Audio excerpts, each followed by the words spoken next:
Happy Devils Sunday. This is the Let's Go Devils podcast, Sunday edition. I'm your host, Sam Wu, coming to you live from the Primetime Radio studios inside the bunker. Undisclosed location, beautiful New Jersey. From the top of the mountain with the most beautiful view of the snow in the Garden State. Man. It's Deep. Beer Baron. Streaming live. Facebook Live, YouTube Live, X Live, Twitch, and now on Instagram Live on the Let's Go Devils Network. Episode 15, Season 9.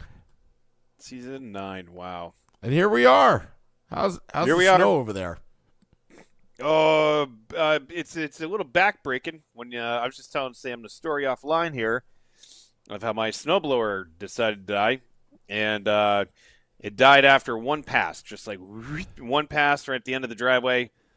And if you're not aware, and maybe you live in a cave, we're not in a state, the glorious state of New Jersey, we are about 16 inches right now worth of snow. And I was doing what I thought was a smart thing and waiting for it all day to build up. And then I went out there. Anyways, long story short, thank God a neighbor had a plow, and I waved them down. Shoveling even a small section took forever, and I feel like my back is broken. But that's okay. But you know what else is broken? My spirit. Because we watched the game. I was listening to it while I was shoveling the snow, and I was like, 1-1. I'm like, all right, you know what? We win today. We're only a point out of the playoffs. You know, it gives us a little bit more momentum. We start building. We got that 4-game. You know, if we win this, we're going to have a 4-game winning streak. That's a good thing. And then those 2 quick goals, just absolute backbreaker. You know, like I don't know what broke my back worse, the snow or the just the quick bing bang boom. It's like even before, and I hate that because it's like you're like, all right, 1 goal, that's fine, we can get that back. It's not a big deal. And it's not like they had a lack of opportunities. They had a few power plays in the beginning. I know they scored that first goal. The first goal they scored on a power play. And then they had a couple of opportunities after that. Second period, they once again disappeared. So this team is very weird. And I don't know what's going to happen with travel with them, too. So I was thinking about that as I was out there shoveling all this snow. Because I don't think there's any way they're traveling tonight. So my assumption is that they're probably staying in Seattle or in the Seattle area and then traveling tomorrow. And then getting to Newark either late Monday, early Tuesday, depending on how the roads and how the airports look. So, do they fly private jet? I'm assuming they do. I picture the Devils flying the same plane that they flew in Major League with the propellers. I don't know, Vaughn. I'm gonna need one of those puke bags. Yeah, that's kind of how I picture them flying. I'm sure they have their own jet. I mean, you'd have to assume. Yeah. But even if it doesn't matter, no matter what, like I'm sure there's cancellations and delays and things like that going on right now. So their travel plans are probably a little bit delayed. But then they get in. There's a great listen. I can't go, and I'm really, really disappointed that I can't go to John McClain's Ring of Honor game. Huge. I think this is something that we debated a long time ago, and maybe we could talk about this a little bit more, is, between him, Sergei Brylin, there's a couple guys on the team that I'm glad they're doing something like this, because in other organizations, they probably would have retired their number by now. With this, Ring of Honor, I think it's really nice. I think it's really special. Seeing how large it is kind of like a little weird. You think it could have been done a little bit differently, like, an actual ring of whatever. But still cool. Regardless, it's very cool. I'm only assuming, if you could name another player, who do you think would be who else do you think you would put into that Ring of Honor? Would you put Travis Zajac in that Ring of Honor? Player, yeah, I would put him. I'd also look into Doc Emmerich and Chico Resch as well. Oh yeah, You know, kind of like the more of Chico. Chico was a builder. especially Chico. He was Chico more of a especially builder. But Chico's been here from the beginning. He's been a loyal member of the team. He was a loyal member of the broadcast, both TV, now radio, and then now the Devils version of the radio, Devils Network or whatever they call it. So I agree with that. I think Chico should be next. Tom says Bruce Driver, and he should have a Bruce consideration as well. I mean, I agree president with that. of the Devils alumni, as well. Always good friend of the podcast. We had events with Bruce several times. Always good to us. So Bruce Driver would be a good one. Another one. Would you consider Andy Green? I don't know. Maybe I would consider it.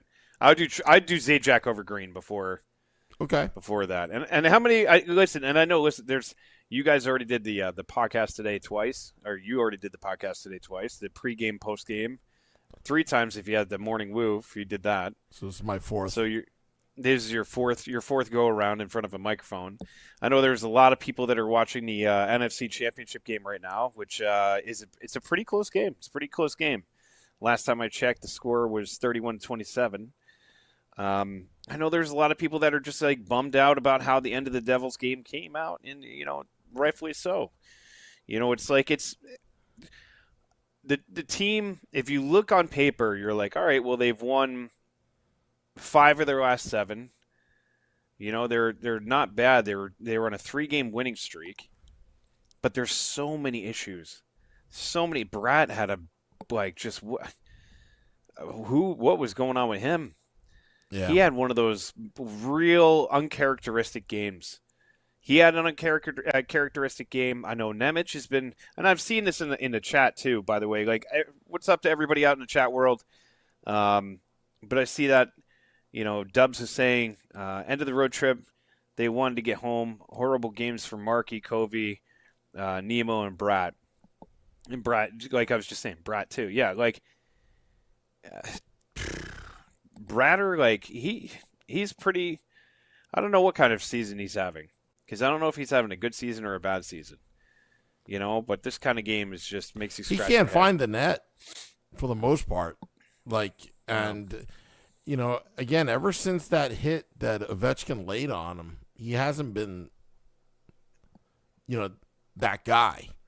I mean, he has, he's putting up some numbers here and there. It's not like he's, -5 every game. But, it's just, I would expect more from Jesper Bratt right now. Yeah, I like that you said that, because Dubs said that Ovi hit knocked the hockey out of him, which is, yeah, it's pretty funny. Yeah, I don't know. And maybe he's playing with an injury. Maybe he's hurt. And then, like, the whole losing Luke for a while. First of all, I have to say congratulations to Hamaneo for getting his first NHL goal. And putting up 2 points in 2 points in 3 games. I mean, the kid's come in. He's got more goals than Glenn Denning has in 46 games. So that's good. It's a good start. Mm-hmm. There's just, even when things are good, it's like we're barely escaping out of Vancouver. Like, that game was like, shouldn't have been the way it ended. It should have been an easy. We were up 3-0, and it should have been a comfortable walk-away win. But we made it difficult. Markstrom was he lets up these goals, and you're just like, what is happening? Like the 2 that happened today. Like I don't know why he how does that started happen? today. I don't even know why he started today. It should have been Jake Gallen. It was his turn. Yeah. As far as I'm concerned. I mean, I was fully expecting it to be. Yeah, but do you think they were like, all right, yeah, let's try to get him, keep building him up, keep building him up, keep building him up? Honestly, I think it's, hey, we want to win on John McLean night, so let's give Allen a rest and start him on Tuesday. Mm-hmm. I don't know. Yeah, it's that. I would have started Allen, and I would have just been seesawing the two of them back and forth. I'd actually be leaning. I would be leaning heavier, like a little bit heavier on Allen right now because like he's been more consistent, obviously. Yeah. And it's just, I don't know. I don't know why he started either, and I think it's just that. I think it's just like they're just trying to get him going, and maybe thinking about like pulling away and putting Allen in is like, oh well. We can't keep seesawing back and forth. Like I was just saying, like might be the way to go, but maybe in their mind it's not. And they're like, well, you know what? He's got to ride this wave and see if we can pull him out of it. He is going to the Olympics too. Well, that's what I was about to say. That's what I was about to say. The reset button is the Olympics. So even if you get him hot right now and then he's going into the Olympics, it's like, well, the Olympics resets everything anyway. I want to get the wins now. Like I want to get the points. And Jake Allen is not going to the Olympics, right? He's not going to the Olympics. So, why don't you ride Allen? So ride him. Yeah. Ride Allen until the break. Yeah. That's such a great point because then you get, 2 weeks off? Or Allen will have 2 weeks off. For every 2 games, Allen plays, and then there's one Markstrom game. And then you reevaluate, well, how did Markstrom do in the Olympics? And then you reevaluate, and then you after the Olympic break, then you figure it out. But till then, I just feel like the Devils are leaving too many points on the table with some of these games, just starting Jacob Markstrom. He hasn't shown really that much consistency this season, and I don't care who's making what. If your guy Allen is going to – I mean, it could be like a – Keith Kincaid situation. Keith Kincaid got the Devils into the playoffs, and then you remember the switcheroo. They put Corey Schneider in, and Corey Schneider actually had a decent performances against the Tampa Bay Lightning. But you go with the hot goaltender, the better goaltender. No, I agree. You go with the hot hand, and I think that's how it's always should have been, and how it should be going forward. And like you said, during the Olympic break, who knows what's going to happen during the Olympic break? Like, is it going to be one of these? This sounds so stupid. Has he been saving himself for the Olympics, and then goes into the Olympics, plays really, really well, comes out of the Olympics, and is like, okay, now I can go full bore because I don't have to. I don't have to worry about being ready for my country. Now, a lot of people could say, like, that's a stupid take, but there's a lot of people that might say, like, you know what? Some of these guys look at the Olympics, a lot of hockey players look at the Olympics as being a huge deal. And a lot of hockey players look at the fact that they're back in the Olympics as being a huge deal. Yeah. So you could look at that and you can laugh at that idea and be like, no, there's no way. It's just he's either hurt, dealing with something, blah blah blah blah blah. Like, there's weirder conspiracy theories that are out there, and I think that it could be something that's you could put on the table and be like, maybe he's not playing full percentage. Maybe he's not pushing himself to the fullest extent, and he's like, it's costing him games. But it's stupid, right? It's stupid. That's a stupid take. Yeah. There's no way in hell that he would do that. Or would he? Yeah. Like, I hate to say, I know it's, listen, even like as I'm saying it, I'm like, I get it. Like, I fully understand like how ridiculous that sounds, but I get it. He's older. He's battled injuries lately. The expectation is high, but his game is shaky at best. I mean, who knows how much playing time Markstrom is going to get in the Olympics? Steve Engel makes a good point. Is he going to be second or third for Team Sweden? Who knows? So, but I think Jack Hughes, game by game, he's getting better and better and better. Oh, he had a shot today where he took a slap shot, and I forget who's defending him, but knocked the guy's stick out of his hand. And even at this point, I was listening to the game out when I was shoveling my driveway. And Chico brought up a good point. He goes, "You want to see how strong his hand is getting? Look at the follow through on that shot." And I was like, Yeah. "Oh, all right, that's a valid point." Well, yeah. By the way, I listen to Chico and Matt a lot when I'm breaking down at American Whiskey. Isn't it a different experience? It's so different. Yeah, it's so definitely a different They experience. do an amazing job. Like Yeah. I've always loved Matt and Chico. Like I've listened to Devil's Radio forever and ever and ever, and the different variations of that when they were on WFAN and this that, and the other thing. And when I lived in Philadelphia, that was the only way I was able to get the games. And I got so used to listening to hockey on the radio because I couldn't watch it. Yeah. That I like sometimes I almost prefer it. And it's like nothing against the broadcast here, but like I enjoy. I could just sit down and like the way they paint the picture is great, and I just love Chico. Chico's the best. Yeah. Like he's such a homer, and I love it. Like he's always going to bleed for his team, and he'll tell you like if there's a penalty. Oh, like I love when he gets like, "Oh, I don't know, Matty. I don't know, Matty." Like, or when he's wrong, or when he corrects himself when he's wrong. Yeah, and he corrects himself. Yeah, he's an all-time great. I love him. Like he's so much fun to listen to. Matty's amazing. Yeah, at just the play-by-play. They actually had a guy on in intermission. Sam I might have Kassan? to pick up this. Was it Sam Kassan? This guy wrote a book. Oh, I don't know if it was Sam Kassan. No. Oh, maybe he's in between the second and third. okay. He wrote a book. He wrote a book about hockey. I think through the eyes of the broadcasters. I can't remember the name of the book. But Matty was in the book. Doc Emmerich was in the book for the Devils.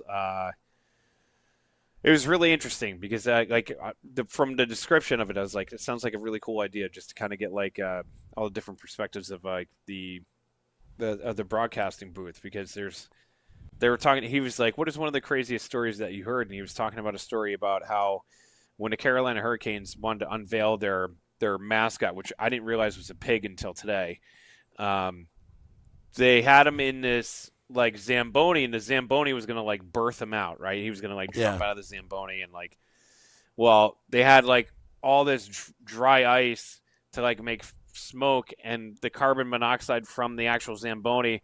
Supposedly, like when the thing opened up, his body just kind of like just slumped out of the Zamboni. So that sounded like fun. Yeah, but yeah, man. Listen. The team is above average, a little above average, I would say right now. Yeah, I think the Cody Glass line is really holding the water of this team right now. I think that Cody Glass has been one of the best additions to this team in a while. I mean, the guy's an actual a gamer and just goes out there and performs, and it's been nice. But especially Gritzik as well. The expectations were okay. We got this kid from the KHL, all that. He's exceeded my expectations so far. All right, I totally agree. Yeah, I totally agree. He's fun to watch. Point wise, yeah, fun to watch. I think he's one of these guys that his hockey IQ is incredible. Yeah, and the more he gets used to this game, and like the more he's here in North America, I think the better he's going to be, and hopefully he gets locked into another. It doesn't have to be a crazy big time deal because I don't think he earned that yet, but a deal to keep him around because correct me if I'm wrong.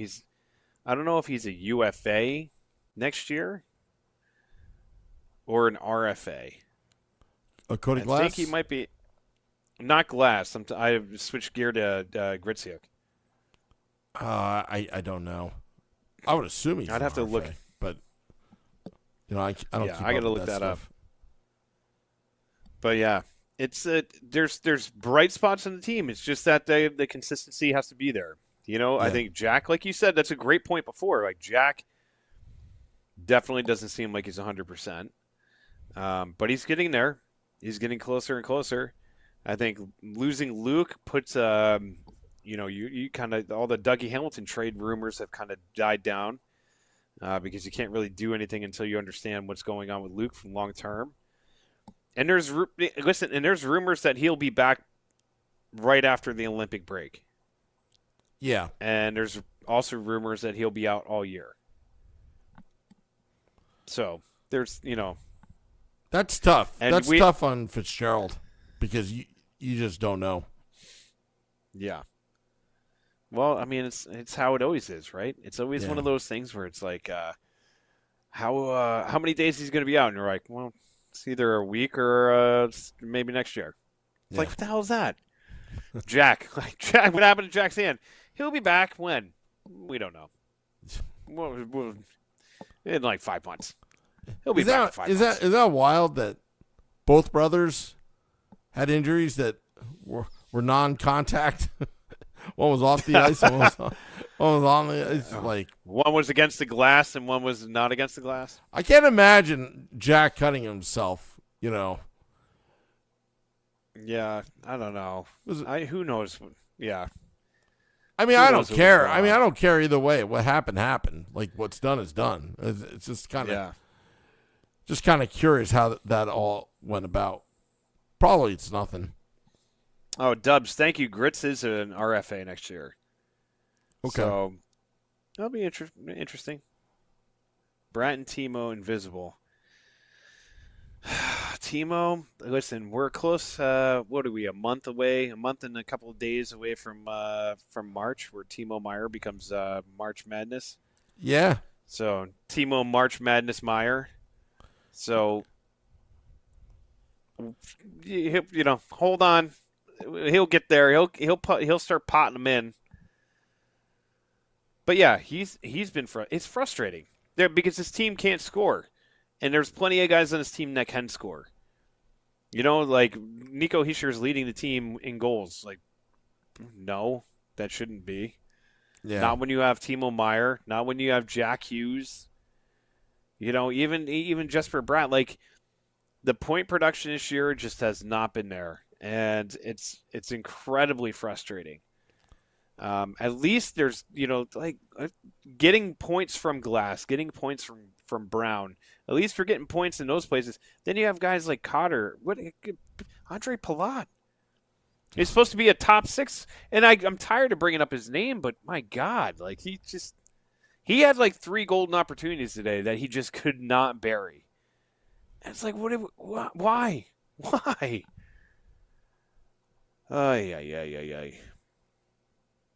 don't know, man. So let me ask you, Sam. So what are your thoughts? Like, how do you feel about today's game? Like, who do you really place the blame on? Is this like a defensive breakdown type of game? Is this a Markstrom type of game? Where's your head lie? Because, after doing the pre and post, the post-game reaction, what did it feel like? What was it the feeling out there?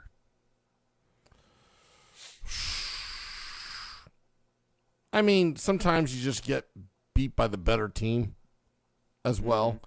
Devils had a 1-0 lead. Again, I'm not saying that Allen would have won the game, but at the same time, like, I just don't understand the love affair with Jacob Markstrom. Like, he got the contract. He got the extension. That's why. He got the extension, but all right, you lock him up, but he needs to find his game. I mean, what's his goals against average right now? 3.5? 3.8? 3.4 to 3.5. Is it? Somewhere. Yeah, I believe it is. Okay. That's nuts. You're not going to win. You're not going to win with Markstrom, especially when the offense is, with the exception of Vancouver, the offense isn't really scoring. No. We need points right now. And thank God they've scored in Vancouver, because that game, like, listen, that was another game. The first period they looked amazing, right? Yeah. Markstrom looked good. They were up 3-0. Offensively looked great. Defensively looked great.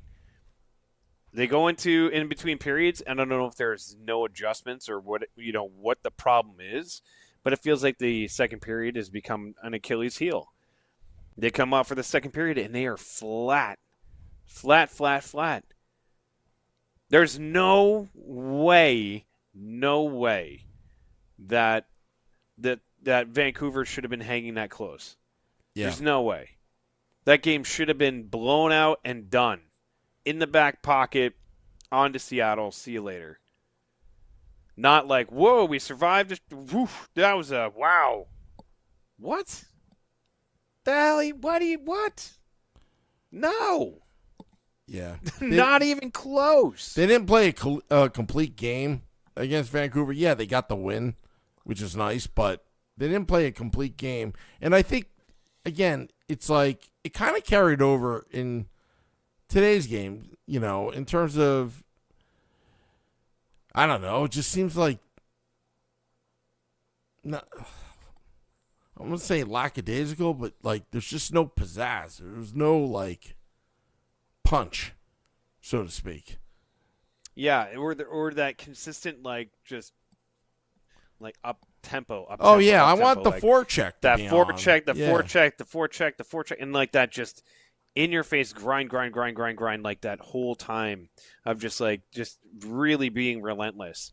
Yeah. And I agree. There's times where this team looks fantastic, and there's times where they'll razzle dazzle you, and you're like, oh man. A lot of times it means Jack is on the ice and he's doing Jack type things, right? Yep.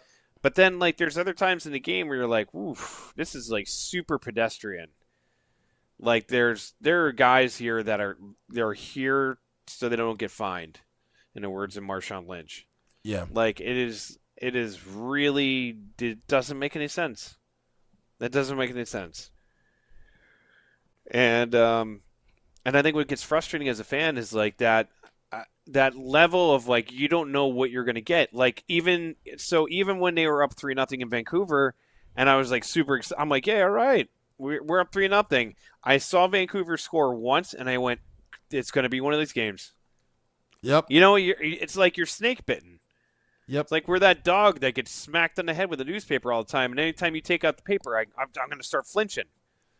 Because I'm like, oh, anytime the other team starts to put up any kind of resistance or they start to have any kind of offensive pressure or, ozone pressure, I instantly go into this oh, damn it. All right, come on. Here we go.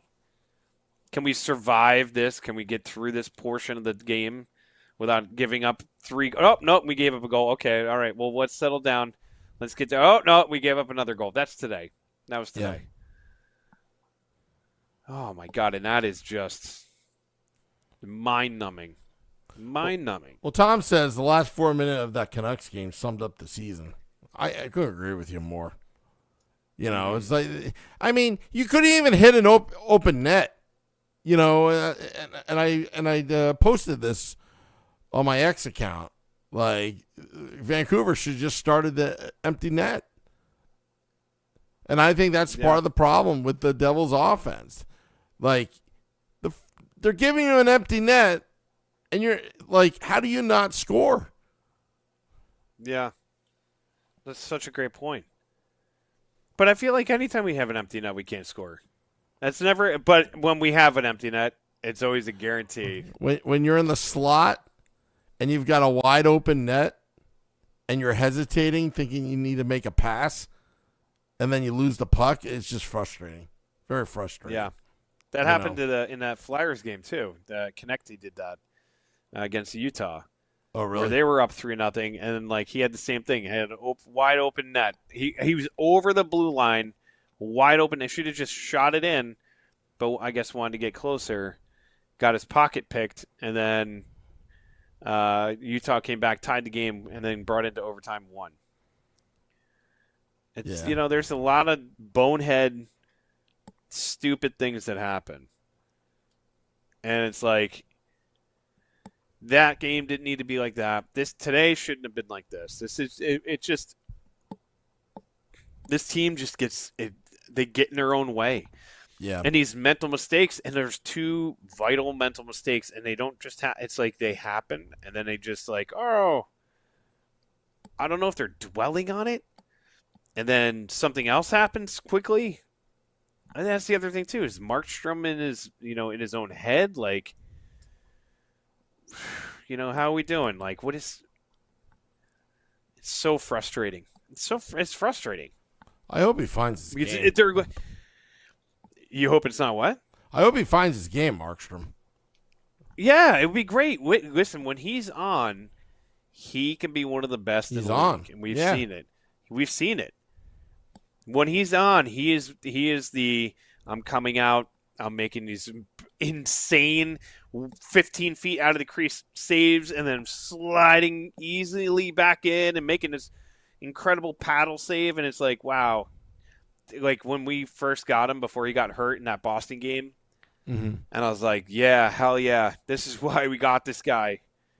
This is why we gave up Sharon Govich or whatever we gave up for him. Like, this is why we got him. Yeah. Oh no, we lost Sharon Govich in the Toffoli trade, didn't we? Yeah, I think so. But it was just like that was it. And then he got hurt in that Boston game, and I feel like ever since then it's never been the same. I curse Boston, those bastards. Now we got to see the Patriots back in the Super Bowl too. Ugh, gross. Ugh. Oh, you want to hear a little tidbit? Sure. I don't know how to pronounce his last. Is it Jarrett Stidham, the Broncos' backup quarterback? Stidham. Yep. His father-in-law is Tad Brown, and he is the Harris Blitzer Sports Entertainment CEO. Huh. Isn't that crazy? Mm-hmm. So as soon as I found out about that, crazy. I was saying, go Patriots. Because I knew that. I actually texted Vinny Parisi. I was like, Vinny, I was like, put your bet on the Patriots. That's when they were down. And he's like, why? I said, I got inside information. When I told him, I was like, HBSC doesn't win anything. He started laughing. And it turned out the Patriots won. Yeah. Anyway. Should we wrap? I think we should wrap. Yeah, dude, I'm exhausted. Yeah. Final for thoughts? For those of you that are just joining, listen, man, we're keeping it nice and easy today. I was out in the driveway all day shoveling. I'm like most of you probably out there. I am absolutely shot and spent, and I have no heat in this room right now. That's why I'm wearing like 5 layers. Yeah. So I'm tired and cold. But my final thoughts are hopefully they win for Johnny Mac and they have a good showing on Tuesday. Get the train right back on the track. You know what? They're not in a bad position. Like they're still hanging in there. They just got to string a couple. Get another little 3-game winning streak going. Do that 3-1 thing. Like we were talking about a long time ago. You get 3 wins, 1 loss, 3 wins, 1 loss. If you can keep that, you can pretty much keep yourself in the playoff race. And then when we get closer to the trade deadline, let's see if Fitzgerald is active and busy. Yeah, because it's teetering. They're right in a gray area, right? Because you're not going to be a seller because you're not low enough to be a seller, and you're not close enough to be a buyer. So there's a chance that this team might sit still, and everybody's going to freak out, and that's going to be that. Yeah. But what are you going to do? My final thoughts: just win John McLean night. I was there with. I was so mad that game on McMullen night when they first started doing the Ring of Honor and they lost. They were down 4-0. So I was pretty mad. Mm-hmm. So, but alrighty. Well, we're gonna have the morning woo tomorrow. Dropping the podcast in about 20 minutes. We'll be back at it tomorrow. At some point. I don't think you're not going to school tomorrow, are you? No, all schools are canceled in this area. Yeah. Alrighty. Well, everybody, be safe shoveling snow. Google it. Don't raise that shovel above your heart. I think that's what they say, because you can get a heart attack. And also stay safe out on the roads out there. Till next time, let's go Devils.